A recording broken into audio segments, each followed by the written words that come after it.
এই গরমের দুপুরে একদম হালকা মশলা দিয়ে কম তেলে এইভাবে একবার কলা দিয়ে মাছের ঝোল বানিয়ে দেখুন। এটা কিন্তু খেতে খুবই ভালো লাগবে আর খুবই ঝটপট এই রেসিপিটা তৈরি করা যাবে। চলুন তাহলে এই সহজ রেসিপিটা শুরু করা যাক। তার আগে আমার চ্যানেল সাবস্ক্রাইব করে না থাকলে আমার চ্যানেল সাবস্ক্রাইব করার অনুরোধ রইল।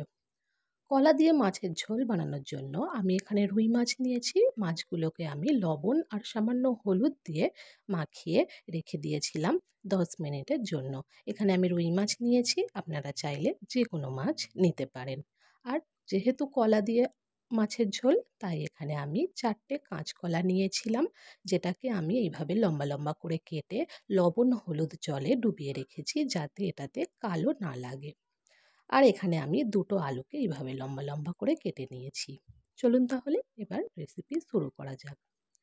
প্রথমে আমি কড়াই বসিয়ে দিয়ে কড়াইয়ে আমি দিয়ে দিলাম 4 চা চামচের মতো সর্ষের তেল।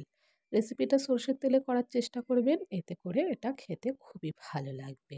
চাইলে কিন্তু সাদা তেলেও করতে পারেন। তেলটাকে খুব ভালো করে গরম করে নেব। তেল যখন ভালো করে গরম হয়ে যাবে, তখন এক এক করে আমি মাছগুলোকে দিয়ে মাছগুলোকে লাল লাল করে ভেজে নেব মিডিয়াম ফ্লেমে। খুব বেশি লাল করে ভাজবো না, আর গ্যাসের ফ্লেম জোর দিয়েও ভাজবো না। হাই ফ্লেমে মাছ ভাজলে মাছ উপর থেকে লাল হয়ে যাবে কিন্তু ভেতর থেকে কাঁচা থাকবে, তখন কিন্তু মাছটা খেতে ভালো লাগবে না। মাছটা এইভাবে লাল লাল করে ভাজা হয়ে গেলে তুলে নেব। বাকি যে মাছগুলো ছিল সেই মাছগুলোও আমি একই রকমভাবে ভেজে নেব। সবগুলো মাছ যখন ভাজা হয়ে যাবে, ওই একই তেলে এবার আমি আলু আর কলাগুলোকেও ভেজে নেব।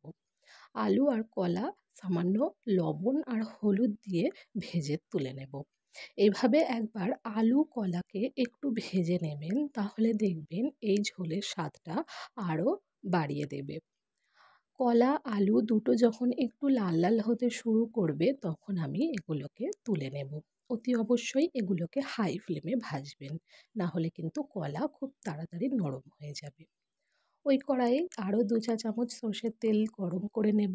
দিয়ে দেব একটা শুকনো লঙ্কা, হাফ 1 চা চামচ গোটা জিরে আর দুটো লম্বা করে কেটে রাখা পেঁয়াজ দিয়ে খুব ভালো করে আমি পেঁয়াজটাকে সব কিছুর সঙ্গে নাড়াচাড়া করে ভেজে নেব।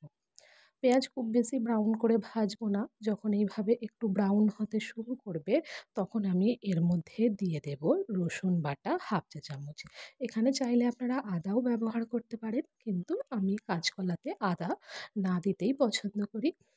রসুনটা দিয়ে রসুনটাকে একটু ভেজে নেব যতক্ষণ না রসুনের কাঁচা গন্ধ চলে যায়।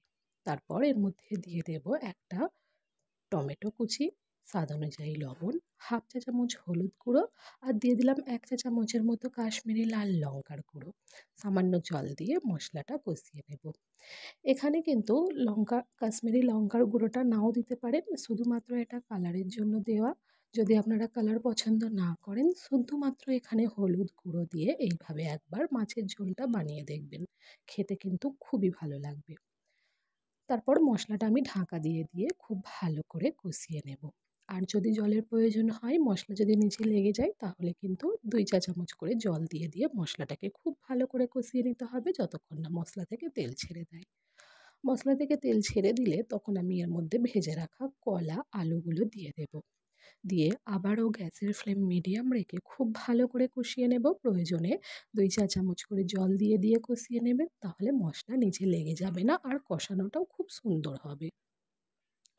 এইভাবে প্রায় 5-6 মিনিট আমি কষিয়ে নেওয়ার পর এর মধ্যে আমি পরিমাণ মতো জল দিয়ে দিলাম কলা আলু সেদ্ধ হওয়ার জন্য। জলটা কিন্তু আপনারা আপনাদের যতটুকু প্রয়োজন ততটুকু দেবেন। আমি এখানে 1 থেকে 1.5 কাপের মতো জল দিয়ে ওপর থেকে কয়েকটা কাঁচা লঙ্কা আর ধনেপাতা দিয়ে একবার খুব ভালো করে মিশিয়ে দিয়ে গ্যাসের ফ্লেম লো রেখে ঢাকা দিয়ে রান্না করে নেব যতক্ষণ না কলা আলু পুরোপুরি সিদ্ধ হয়ে যাচ্ছে। প্রায় 7-8 মিনিট আমাকে লো ফ্লেমে সময় লেগেছিল কলা আলুগুলোকে সিদ্ধ হওয়ার জন্য। 7-8 মিনিট পর ঢাকা খুলে নিয়ে এখানে দেখবেন একটা কলা একটু কেটে দেখিয়ে দেব কত সুন্দর কলাটা সিদ্ধ হয়ে গেছে। আর আলুটাও কিন্তু খুব সুন্দর করে এখানে সিদ্ধ হয়ে গেছিল। ওপর থেকে এবার আমি মাছগুলোকে দিয়ে দেব। এক এক করে সব মাছগুলোকে দিয়ে ওপর থেকে সামান্য একটু ধনেপাতা কুচি দিয়ে গ্যাসের ফ্লেম আবারও লো রেখে আমি এটাকে ঢাকা দিয়ে রেখে দেব। মাছগুলোকে একটু ঝোলের মধ্যে ডিপ করে দেবেন যাতে মাছগুলোতে সমস্ত ঝোলটা ঢুকে যায়। গ্যাসের ফ্লেম লো রেখে ঢাকা দিয়ে এটাকে রেখে দেব 2-3 মিনিট।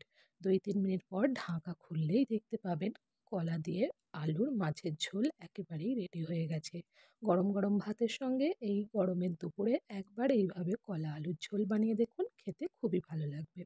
ভিডিও ভালো লাগলে একটা লাইক করবেন আর আমার চ্যানেল সাবস্ক্রাইব করবেন।